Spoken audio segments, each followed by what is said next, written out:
नमस्कार दोस्तों, दधिमती संस्कृत एजुकेशन आपके अपने YouTube चैनल में आपका स्वागत है। दोस्तों, आशा करता हूं कि इससे पहले जो वीडियो जारी हुए थे जिसको आपने बोर्ड पे पढ़ा था वो आपको बहुत ही पसंद आए होंगे। और यदि उसमें कोई क्यूरी है तो आप जो कमेंट बॉक्स है उसमें कमेंट में जाकर के जरूर से कमेंट करें। समय लेखन और संख्या ज्ञान, इस पे हमने जो नए सिरे से जो नया टॉपिक डाला गया है इस बार रीट की परीक्षा में विशेष, उस पे हम पहले ही चर्चा कर चुके हैं। आज हमने इससे पहले वाला जो वीडियो था उसमें हमने ये कहा था कि हम जो अलंकार है और वाच्य परिवर्तन है उस पे हम चर्चा करेंगे। तो अलंकार पे भी हम चर्चा करने वाले हैं, वाच्य परिवर्तन पे भी चर्चा करने वाले, शिक्षण विधियां हैं हम उस पर भी चर्चा करने वाले जो संस्कृत से संबंधित आएगी। और हिंदी की शिक्षण विधियों पे 20-20 प्रश्नों के मॉडल पेपर के रूप में 5 वीडियो जारी किए हैं। आपने यदि ये सभी वीडियो अभी तक नहीं देखे हैं तो आप हमारी चैनल की प्लेलिस्ट में जाकर के उनको देख सकते हैं।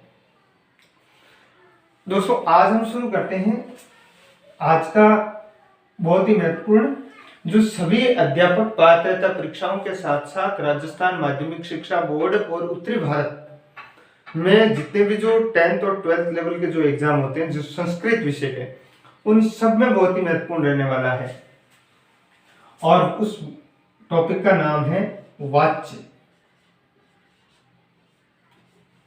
वॉइस। वाच्य यानी कि वाच्य का मतलब क्या होता है? वाच्य यानी कहना, कथनम इति वाच्य, ऐसा कहा गया है। कथनम इति वाच्य यानी कि जो कहने का भाव है, हम किस बात को किस तरीके से कहते हैं उस कहने के भाव को हम वाच्य कहते हैं।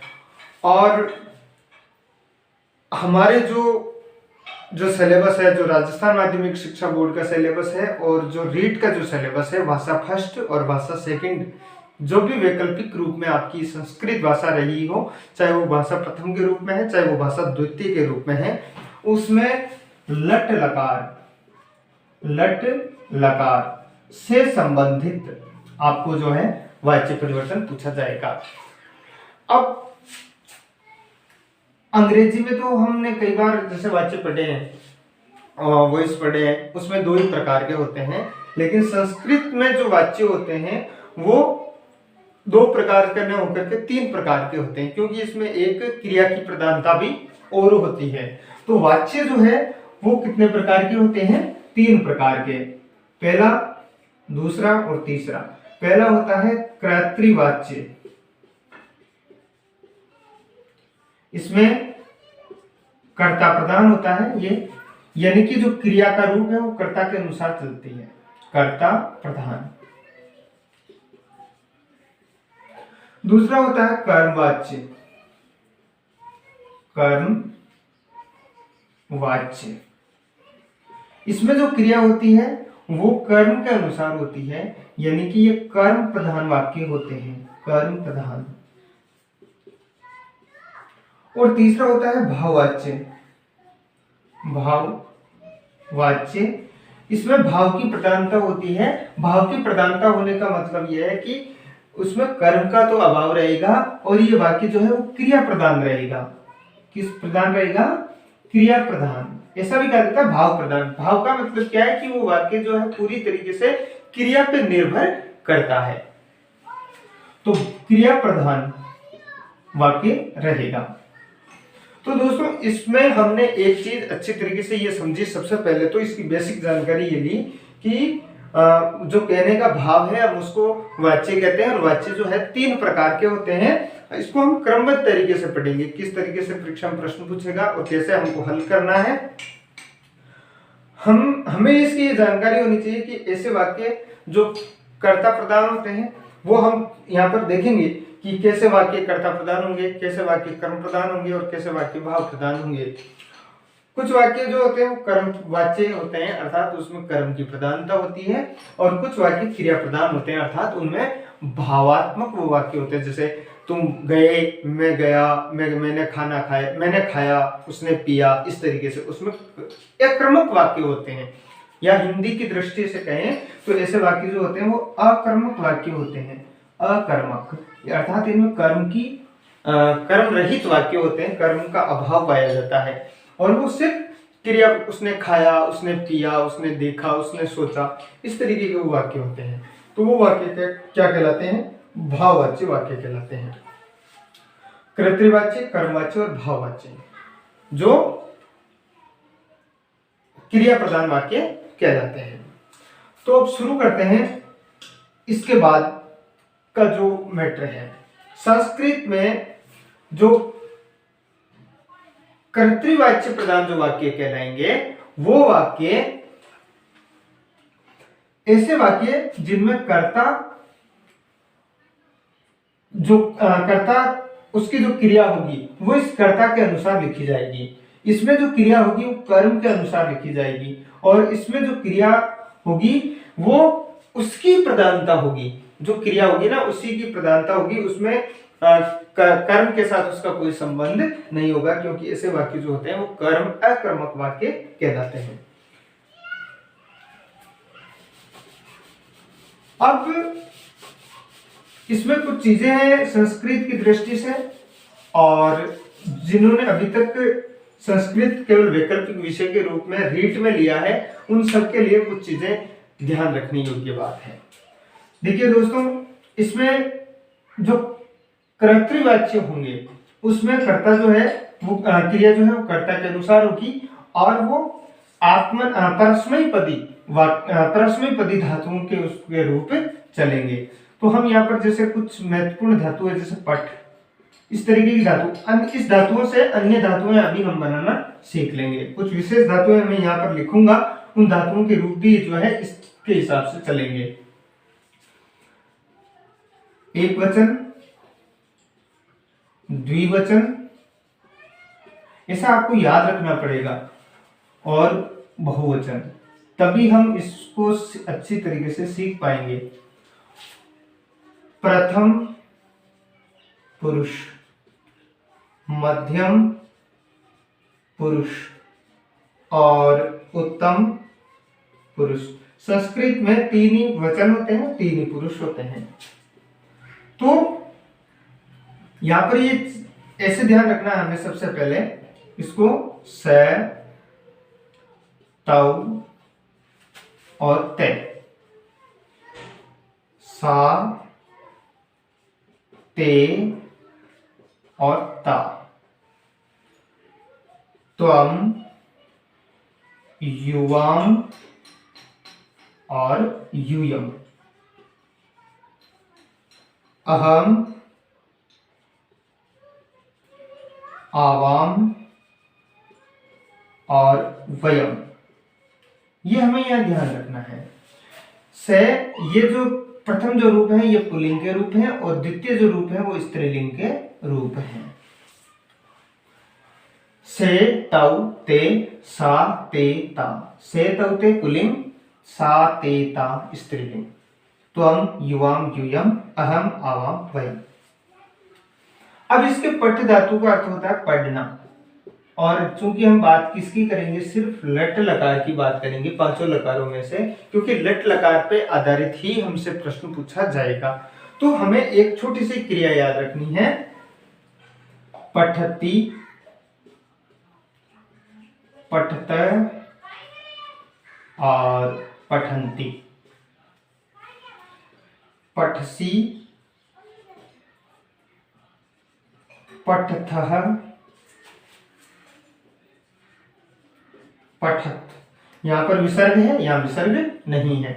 जिसमें यदि समान शब्द हो, पठता पठते, लिखता लिखते, गच्छता गच्छते, है ना, तो खादता खादते, भक्षता भक्षते, इस तरीके से। तो यदि विसर्ग है तो वो मध्यम पुरुष का द्विवचन है, और विसर्ग रहित है तो वो मध्यम पुरुष का बहुवचन है। पठामी, पठावह और पठामह। ये जो वाक्य होंगे ये होंगे इन क्रियाओं, इस तरीके की जहां भी क्रिया दिखेगी आपको तो वो होंगे कर्तृवाच्य वाक्य। वो कैसे वाक्य होंगे? कर्तृवाच्य वाक्य होंगे। जैसे सा पुस्तकम लिखति,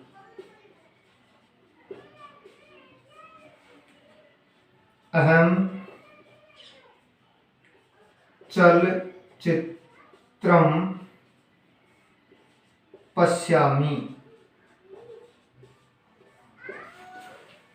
रामः देवदत्तं ददाति, मौनः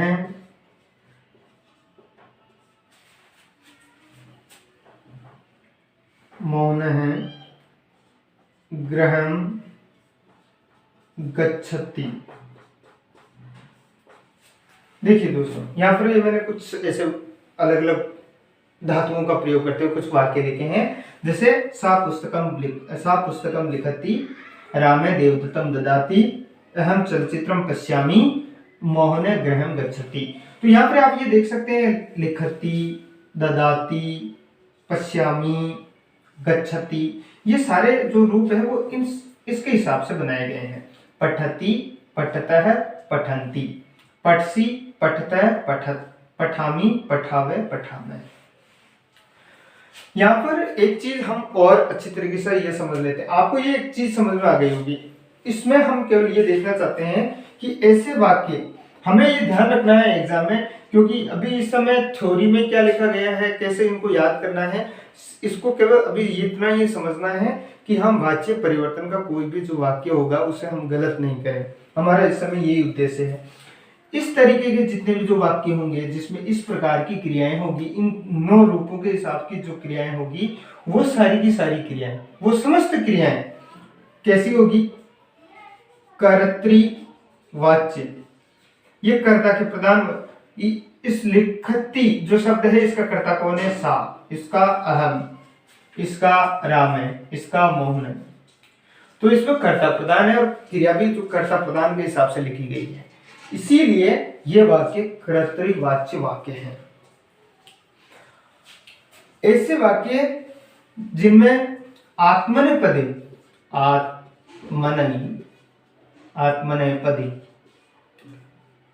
आत्मनेपदी इस तरीके की जो धातुएं होती है उनको आत्मनेपदी कहा जाता है, जो साधारण तरीके से चलती है। जैसे पठति, लिखति, हसति, गच्छति, है ना, खादति, रोदति, चलति, पश्यति, दृश्यति, इस तरीके की जो धातुएं होती है वो आत्मनेपदी की धातुएं होती है। और वो जहां पर इस तरीके की धातुओं का प्रयोग होगा वो कर्तृवाच्य वाक्य कहलाएंगे। एक चीज तो हमें ये समझ में आ जानी चाहिए। अब वहां पर वो क्या करेगा एग्जामिनर, अब यहीं से प्रश्न शुरू होते हैं। अब वो क्या करेगा, सबसे पहले कि वो या इस तरीके का वाक्य देगा और ऐसे कहेगा कि इसका वाच्य परिवर्तन करो, या इसको क्रमवाच्य में परिवर्तन करो, या क्रमवाच्य देकर के कहेगा कि इसको कर्तृवाच्य में परिवर्तन करो। अब हमें यही चीज यहाँ से सीखनी है। तो दोस्तों, एक तो आपको ये समझ में आ जाना चाहिए कि प्रथम पुरुष में जो से, सा, ताऊ, ते, ता, त्वम, युवाम, यूयम, अहम, आवाम, वयम, ये हमें याद होना चाहिए। और इसके साथ अब कर्ता जिस पुरुष और वचन का, संस्कृत में क्या होता है, कर्ता जिस पुरुष और वचन का होता है, क्रिया भी उसी पुरुष और वचन की होती है। जैसे देखो यहाँ पर ये कर्ता क्या है? अहम। अहम जो है वो उत्तम पुरुष का एक वचन है। यहाँ पर क्रिया क्या आई? पश्यामी, पठामी। तो कर्ता जिस पुरुष और वचन का होगा, क्रिया भी उसी पुरुष और वचन की होती है। एक तो चीज हमें ये अच्छी तरीके से ध्यान रखनी चाहिए, वाच्य परिवर्तन, या हिंदी से जब हम संस्कृत अनुवाद कर रहे हो तब भी। हम अगला वीडियो 1-2 दिन में हम इस पे अनुवाद प्रकरण पे भी लेकर के आएंगे। तो बने रहिए हमारे चैनल के साथ, और आप इससे जो है सब्सक्राइब करके बेल आइकन जरूर प्रेस करें ताकि आने वाले वीडियो का नोटिफिकेशन आपको सबसे पहले मिलता रहे। कर्ता जिस पुरुष और वचन का होगा, क्रिया भी उसी पुरुष और वचन की होगी। एक चीज तो हमें ये समझ में आ जानी चाहिए, और हमें ये भी अच्छी तरीके से समझ में। अब जो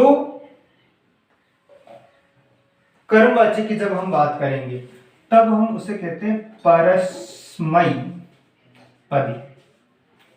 यानी कि इन्हीं का रूप जो है वो अलग तरीके से चलेगा। एक तो आपको ये वाले रूप याद रखने हैं और एक जो है वो थोड़ा अलग तरीके के रूप है जो परस्मैपदी जो कर्मवाची में प्रयुक्त होंगे, हमें वहां पर ये चीजें ध्यान रखनी है। इन दोनों को जैसे ही हम पढ़ लेंगे फिर हम किसी भी वाक्य का वाच्य परिवर्तन करने में सक्षम हो जाएंगे। चलिए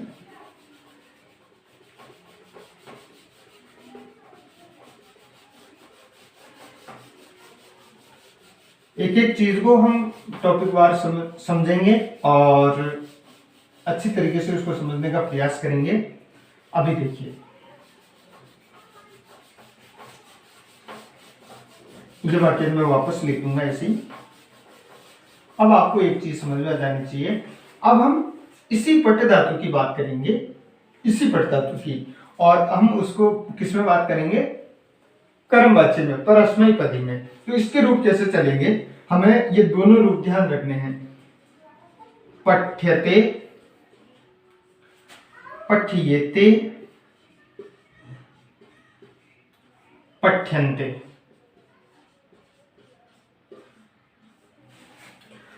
पठ्यते, पठ्येते, पठ्यन्ते। पठ्यसे, पठ्येथे, पठ्यते और पठ्यध्वः। पठ्ये, पठ्यावहे और पठ्यामहे, हमें ये ध्यान रखना है। पठ्यते, पठ्येते, पठ्यन्ते, पठ्यसे, पठ्यथे, पठ्यध्वे, पठ्ये, पठ्यावहे, पठ्यामहे। हमें ये चीज ध्यान रखनी है कि जब हम कर्मवाची की बात करेंगे तब हम ऐसी क्रियाओं का उपयोग करेंगे, इस तरीके की क्रियाओं का इस्तेमाल करेंगे। कर्मवाची में बात करेंगे तब हम ऐसी क्रियाओं का प्रयोग करेंगे। कर्तृवाची की जब हम बात करेंगे तो पठति, पठते, पठन्ति, पठसी, पठते, पठते, पठामि, पठावे, पठामे, ऐसी क्रियाओं की हम बात करेंगे। अब कुछ इसके रूल्स हैं जो वाच्य परिवर्तन में हमें अच्छे तरीके से ध्यान रखने हैं। अब उन रूल्स को सुनो, उन रूल्स को ध्यान में रखना है।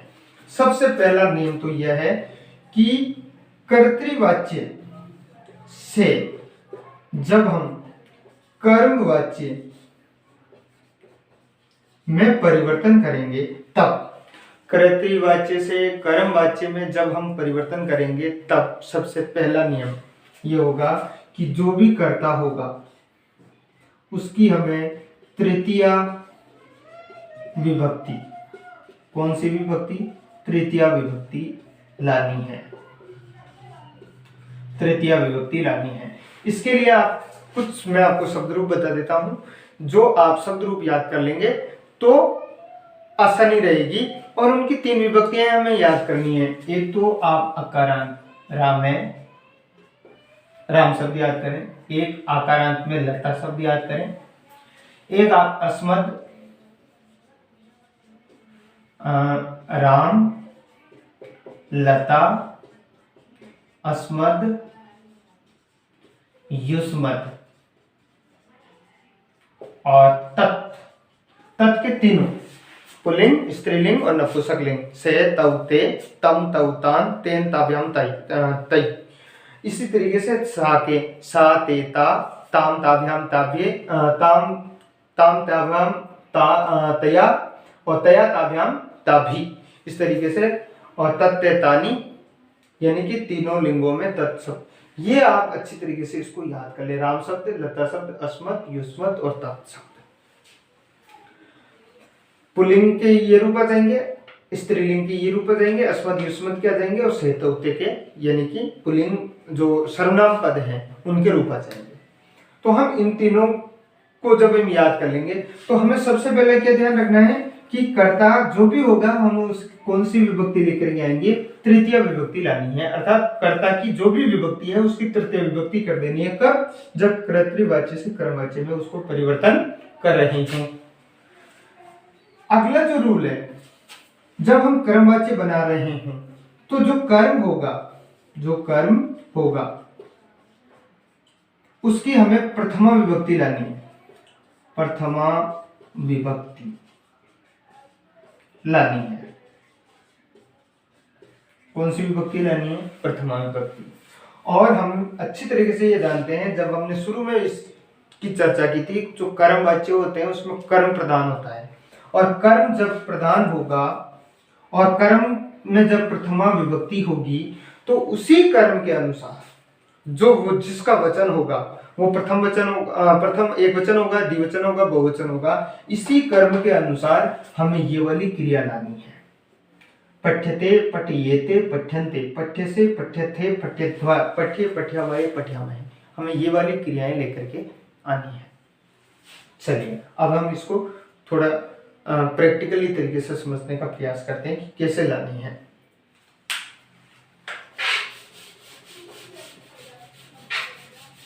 हम भाववाच्य की भी बात करेंगे, लेकिन उसकी सबसे लास्ट में बात करेंगे। और इससे पहले कुछ 2-3 महत्वपूर्ण और टॉपिक हैं जिस पे भी हम चर्चा करेंगे कि एक जब दो कर्म एक साथ आ जाए तब कौन से कर्म को मतलब पहले लाएंगे या बाद में लाएंगे। तो वो एक कारक प्रकरण में द्वितीय विभक्ति में एक सूत्र चलता है अकथितम च, उसमें 16 धातुएं हैं। उन 16 धातुओं की अभी हम चर्चा कर लेते हैं, लेकिन उससे पहले इसको हम थोड़ा परिवर्तन करने की दृष्टि से समझते हैं कि इसको परिवर्तन कैसे करें। जैसे मान लीजिए कोई वाक्य है, राम है पुस्तकम पठति, सीता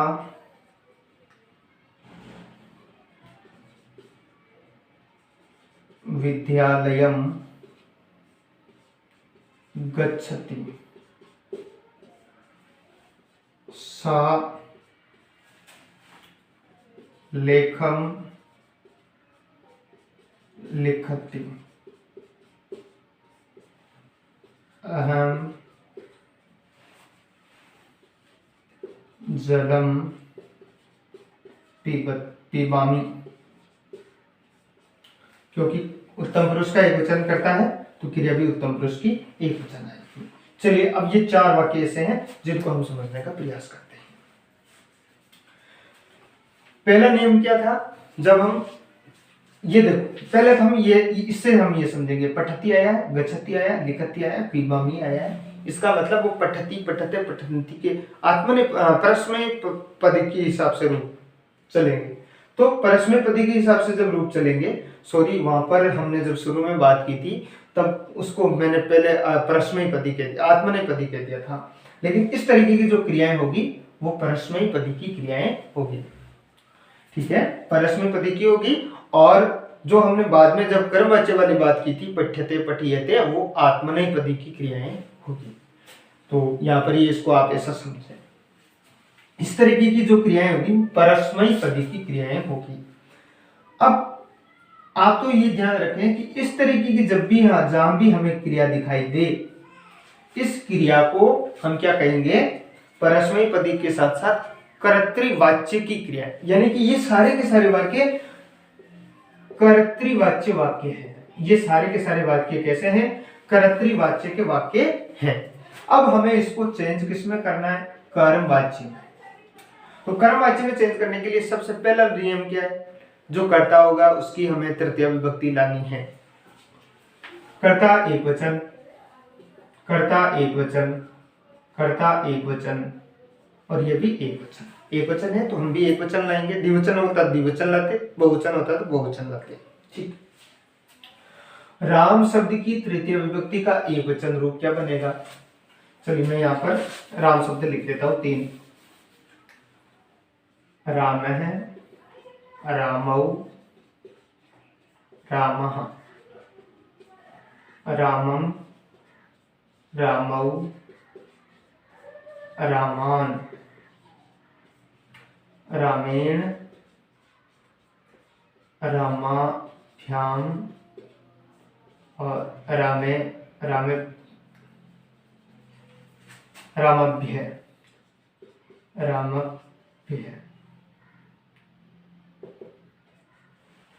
ऐसे ही लता लते लताः लताम लते लताः लतया लताभ्याम और लता भी। ये पुल्लिंग हो गया, ये स्त्रीलिंग हो गया, हमें ये ध्यान रखना है। अब राम शब्द की हमें विभक्ति कौन सी लेकर के आनी है? तृतीय विभक्ति का एकवचन। तो राम शब्द की तृतीय विभक्ति का एकवचन रूप क्या बनेगा? रामेण। क्या बनेगा? रामेण। अब जो कर्म होगा, इसमें कर्म क्या है? पुस्तक। इसमें क्या है? विद्यालय। इसमें क्या है? लेखम। इसमें क्या है? जलम। अधिकतर कर्म जो है नपुंसक लिंग रूप में ही होते हैं। और नपुंसक लिंग रूप में एक सबसे महत्वपूर्ण बात क्या है? नपुंसक लिंग जो रूप चलते हैं उसमें प्रथमा विभक्ति और द्वितीय विभक्ति दोनों समान चलती है। तत् ते तानि प्रथमा, तत् ते तानि द्वितीय। पुस्तकम पुस्तके पुस्तकानि प्रथमा, पुस्तकम पुस्तके पुस्तकानि द्वितीय। फिर जो है वो पुल्लिंग के हिसाब से रूप चलते हैं। पुस्तकेन, पुस्तकाभ्याम, पुस्तकेभ्यः, इस तरीके से रूप चलते हैं। तो ये द्वितीय विभक्ति है। इसमें विभक्ति कौन सी है? सेकंड विभक्ति है, द्वितीय। और जब हम इसको प्रथमा विभक्ति में चेंज करेंगे तब यही रूप बनेगा, पुस्तक। पुस्तक रामेण पुस्तकम। राम। अब हमें यहाँ पर क्रिया जो है अब इसे इसके हिसाब से नहीं लगानी है, अब हमें क्रिया इसके हिसाब से लगानी है। प्रथम पुरुष का एक वचन है और जो अस्मत् और युष्मत् के जो रूप चलते हैं यानी कि त्वम वाले और अहम वाले वो मध्यम पुरुष और उत्तम पुरुष के होते हैं। बाकी सारे के सारे प्रथम पुरुष के होते हैं, चाहे वो पुल्लिंग हो, चाहे वो स्त्रीलिंग हो, चाहे वो नपुंसक लिंग रूप हो। तो ये प्रथम पुरुष में आएगा। एक वचन है, चूंकि एक वचन है इसलिए क्रिया भी एक वचन आएगी। तो यहाँ पर धातु कौन सी है? पठ। पठ धातु है, तो पठ धातु का आत्मनेपदी में रूप क्या बनेगा? पठ्यते। क्या रूप बनेगा? पठ्यते। अब ये चीज आपको अच्छी तरीके से समझ में आ गई होगी कि हम इसको कैसे चेंज करते हैं। रामेण पुस्तकम पठ्यते, रामेण पुस्तकम पठ्यते। ऐसे ही हम इसको बनाएंगे। सीता, सीता की तृतीय विभक्ति, सीता आकारांत स्त्रीलिंग है तो क्या रूप बनेगा? लतया। ऐसे ही सीतया, सीतया। विद्यालयम, क्योंकि अब ये कर्ता हो गया मतलब ये इसमें प्रधानता इसकी हो गई। तो गम धातु, कौन सी धातु? गम। और गम धातु के आत्मनेपदी में रूप कैसे चलेंगे? जैसे पठ्यते, पठियते, पठ्यन्ते। ऐसे ही गम धातु के कैसे चलेंगे? गम्यते, गम्येते, गम्यन्ते। एक वचन है तो गम्यते। चलिए, सा स्त्रीलिंग का रूप है तो सा के रूप कैसे चलेंगे? सा ते ता, ताम ते ता, तया ताभ्याम ताभी, ऐसे रूप चलेंगे। तो सा का क्या बनेगा? तया। लेखम। और इसका जो आत्मनेपदी रूप कैसे चलेगा? जैसे लिखती, लिखते, लिखन्ति, पठती, पठते, पठन्ति। ऐसे पठ्यते, पठियते, पठ्यन्ते। ऐसे लिख्यते, लिखियते, लिख्यन्ते। तो क्या रूप बनेगा? लिख्यते।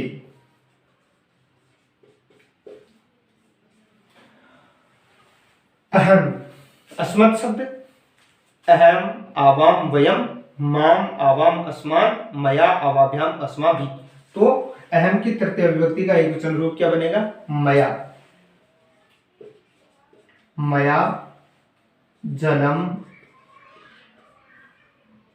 पिब्यते, मया जलम पिब्यते। ये तो अब आपको एक चीज समझ में आ गई होगी कि जब भी हम कर्तृवाच्य से कर्मवाच्य में परिवर्तन करते हैं तब हमें अभी मैं कुछ धातुएं लिख देता हूं यहाँ पर, जो धातुएं बहुत ही परीक्षा की दृष्टि से बहुत मोस्ट है और माध्यमिक शिक्षा बोर्ड राजस्थान में प्रचलित कुछ महत्वपूर्ण धातुएं हैं। तो उन धातुओं के रूप कैसे बनेंगे, आप उन धातुओं के रूप अच्छी तरीके से एक बार उनको याद कर सकते हैं, और इसके अलावा आपको जो है अन्य कोई धातुएं याद करने की आवश्यकता नहीं पड़ेगी, क्योंकि यदि उनके अलावा यदि कोई धातु आती है तो वो लिख और गच्छ पट इस तरीके की सरल धातुएं होगी। एक चीज आपको यहाँ पर ये समझ में आ गई कि जो भी करता होगा हमें उसकी तरतियां लानी है, फिर उस कर्म को जब कई बार एग्जामिनर जैसे मान लीजिए वहां पर तो हमें लिखना तो होगा नहीं, वहां तो ऑप्शन देगा, तो हो सकता है वो इसको कई बार ऐसे एग्जामिनर इस तरीके से भी करते हैं, जैसे जलम है, लेखम है, विद्यालयम है, पुस्तकम है, तो इसको पुल्लिंग के हिसाब से रूप चलाने की कोशिश करता है। जैसे यहाँ पर कर दिया उसने जल है, तो अब जैसे जल है कर दिया तो अकारांत के हिसाब से राम है, जल है, तो अभी ये सही है, तो ये करता हो गया यहाँ पर। तो अब यदि वहां पर वो जलम ने देकर के जले देता है, यदि वो जलम देता है तो ये रूप ज्यादा सही होगा इसके बजाय। यदि वो जलम ने देकर के जल है, इसको लेख है, इसको विद्यालय है, इसको पुस्तक है, ऐसा रूप देता है तो भी वो सही है, क्योंकि वो एग्जामिनर के ऊपर निर्भर करता है कि वो चार ऑप्शनों में जो सही ऑप्शन होगा। लेकिन आपको ये दो चीजें समझ में आनी चाहिए कि एक तो रामायण और एक पठ्यते, एक सीतयाम एक गम्यते, एक तयाम एक लिख्यते, एक मयाम एक पीप्यते। इसके बीच वाला जो रूप है या तो वो जलह देगा या जलम देगा, लेखह देगा या लेखम देगा, विद्यालय देगा या विद्यालय, पुस्तक है या पुस्तकम, इनमें से वो एक चीज देगा। अब भाववाच्य की भी बात कर लेते हैं साथ के साथ, और उसके बाद में जो दो कर्म वाले वाक्य हैं उनकी और कुछ महत्वपूर्ण धातुओं के साथ इसकी समापन करते हैं।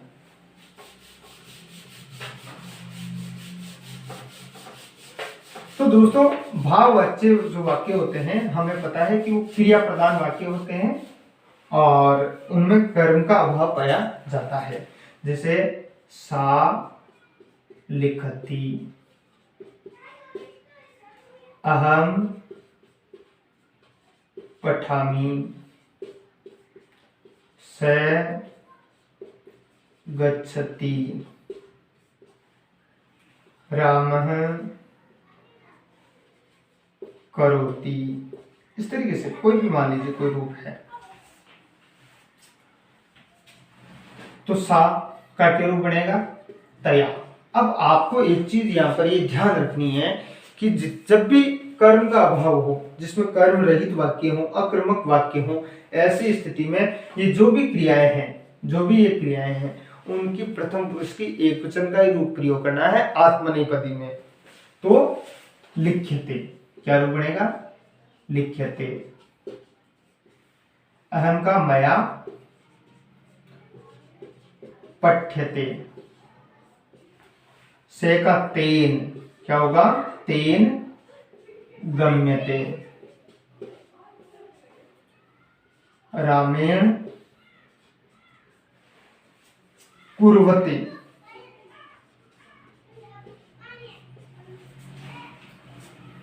रामेण कुर्वते, ऐसे कुर्वते कुर्वेते कुर्वन्ते ऐसे रूप चलेंगे इसमें। तो अब भाववाच्य में ज्यादा आपको ध्यान देने, केवल इतना सा ध्यान देना है कि जो भी क्रिया होगी उसका प्रथम पुरुष का एकवचन रूप ही आएगा, और यहाँ पर जो भी कर्ता होगा हमें उसका प्रथम तृतीय विभक्ति का एकवचन रूप बनाना है।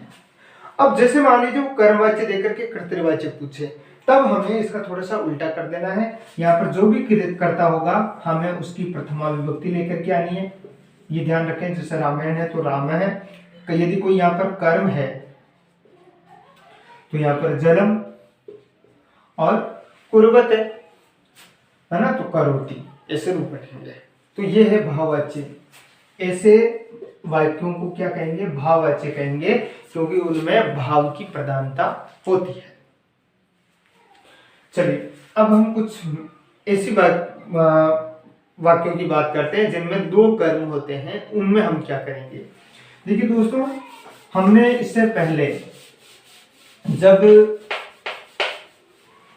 कारक प्रकरण पढ़ा था, और कारक प्रकरण में हमने द्वितीय विभक्ति पढ़ी थी, तो उसमें एक सूत्र पढ़ा था, अकथितम च। इसमें क्या होता है, इस सूत्र के अनुसार कुछ 16 प्रकार की जो धातुएं हैं वो धातुएं उन धातुओं के योग में दो कर्म उपस्थित होते हैं, एक मुख्य कर्म होता है और एक गौण कर्म होता है। तो ये दो कर्म, अब वो कौन कौन सी धातुएं हैं वो मैं आपको यहाँ पे लिख देता हूं। जैसे एक तो धातु है दू, दू, याच, पच, दंड, रुद्र, दू, दू, याच, पच, दंड, रुद्र, प्रच, ची, ब्रू, प्रच, ब्रू, ची, रुद्र, प्रच, ब्रू, ची, मुस, एक मुस, एक नी, एक जी,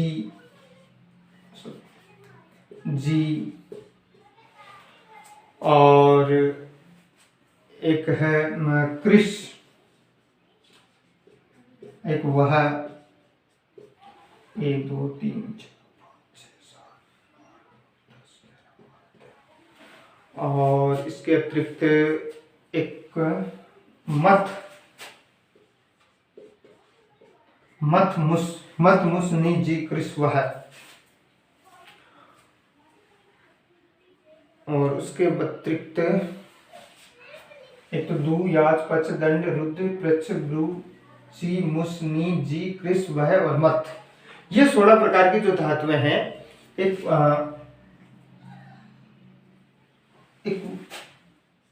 व्रह,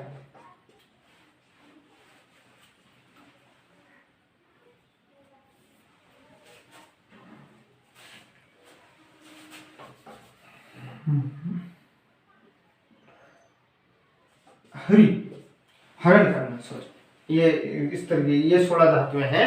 इन 16 धातुओं में इन जहां पर ये धातुएं आएगी, उन धातुओं के योग में दो कर्म उपस्थित होते हैं। इसका रूप बनेगा दुह्यते, ऐसे ये ध्यान रखें। इसका याचते,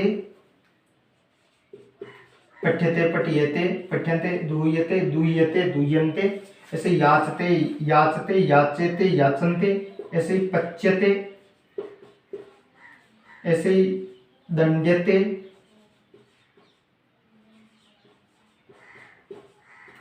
ऐसे रुद्यते, ऐसे प्रच्छते, ऐसे। अच्छा, यहां पर एक चीज ध्यान रखें, ब्रू जो धातु होती है उसके रूप आत्मनेपदी में ब्रूयते, ब्रूयते ऐसे नहीं चल करके उच्यते ऐसे रूप चलता है, उच्यते, उच्यते, उच्यते, उच्यन्ते। इसका चीयते, इसका मुष्यते, इसका नीयते, नीयते, नीयते, नीयन्ते, इसका जयते, इसका कृष्यते, इसका वह्यते, वह्यते, इसका मथ्यते, इसका हरियते। तो ये कुछ विशेष धातुएं हैं। इन धातुओं के योग में आप इसका स्क्रीनशॉट ले सकते हैं। इन धातुओं के योग में दो कर्म उपस्थित होते हैं। चलिए बात कर लेते हैं। जैसे हरि, यहां पर अब इनमें से ये जो धातुएं हैं इन्हीं की अभी बात कर लेते हैं।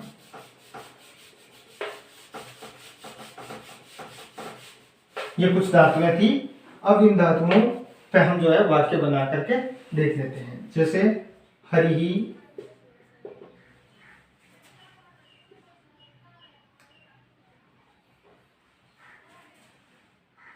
बलिम, वसुधाम, वसुधाम याचति। हरि, बलिम, वसुधाम याचति। तो यहाँ पर ये भी कर्ता कर्म है और ये भी कर्म है। ऐसी स्थिति में जब दो कर्म उपस्थित हो जाएं तब हम किस कर्म को एज इट इज रखेंगे और किस कर्म में जो है विभक्ति का प्रयोग करेंगे। तो जो मुख्य कर्म होगा यानी कि जो पहले शुरू में जो कर्म लिखा गया है उसमें हमें विभक्ति चेंज करनी है।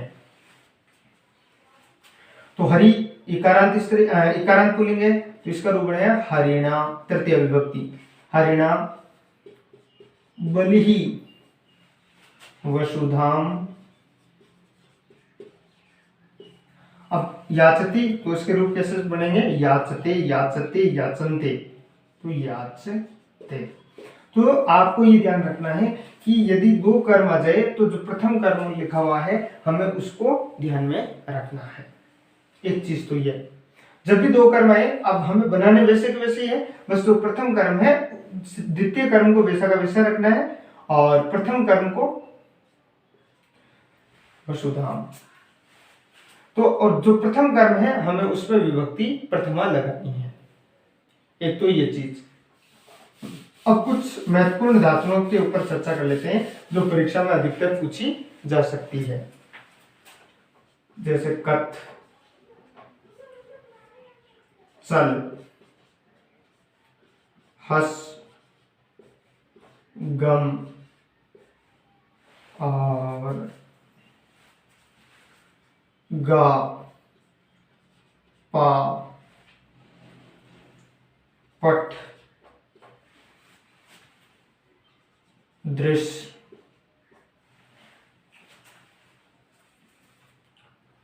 नी। इसके अतिरिक्त